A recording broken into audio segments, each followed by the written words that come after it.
nuit couvre les murs du sombre monastère. Ada repose en paix dans sa tour solitaire. Harold seul, du sommeil oubliant les pavots, ne peut plus assoupir son âme sans repos.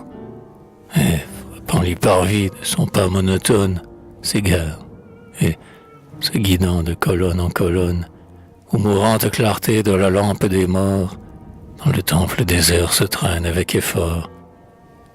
De l'astre de la nuit, un rayon solitaire, à travers les vitraux du sombre sanctuaire, glissait comme l'espoir à travers le malheur, ou dans la nuit de l'âme, un regard du Seigneur.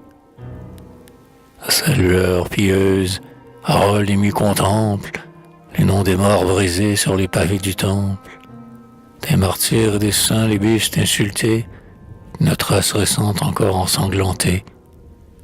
Et l'autel, dépouillé d'une pompe inutile, à peine relevé par les mains de Cyril, mais dans sa solitude et dans sa nudité, couvert de cette erreur, de cette majesté, qu'en dépit de la foi, du doute ou du blasphème, le seul nom du Très-Haut imprime au marbre même. Harold, ralentissant ses pas silencieux, s'assied sur un tombeau. Quelle paix en ces lieux, dit-il, et que ces morts dont je foule la pierre dorment profondément dans leur lit de poussière. L'espace qu'en ces lieux je couvre de mon pied suffit pour ces saints. C'est là qu'ils ont prié. C'est là qu'ils ont trouvé ce sommeil que j'envie. Naître, prier, mourir, ce fut toute leur vie. L'univers fut pour eux l'ombre de cet autel, et des songes divers qui bercent le mortel.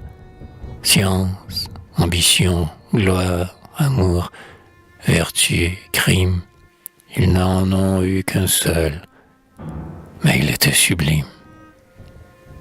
Quoi, ce songe immortel, en est-il un? Ce Dieu qu'ils priaient à toute heure et voyaient en tout lieu, et donc jusqu'au tombeau leur âme possédée fit son seul aliment, n'est-ce rien qu'une idée? Une idée éternelle, un espoir, un appui que l'homme apporte au monde et remporte avec lui, qui suffit à l'emploi de cette âme infinie, qui est voilée un instant, jamais évanouie, plane de siècle en siècle, et règne ici, partout. N'est-ce rien? Oserais-je? Peut-être est-ce tout.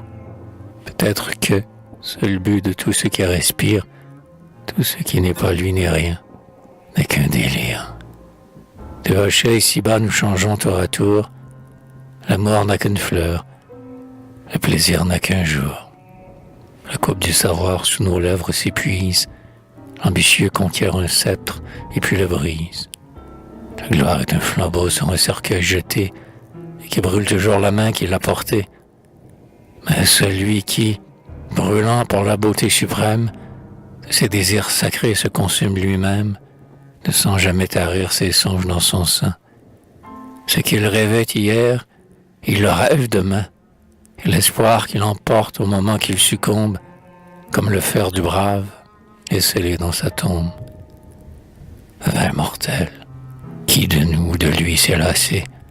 Lequel fut, répondez, le sage ou l'insensé? Hélas, la mort le sait, le tombeau peut le dire, mais erreur pour erreur, délire pour délire, le plus long à mes yeux et le plus regretté, c'est ce rêve doré de l'immortalité.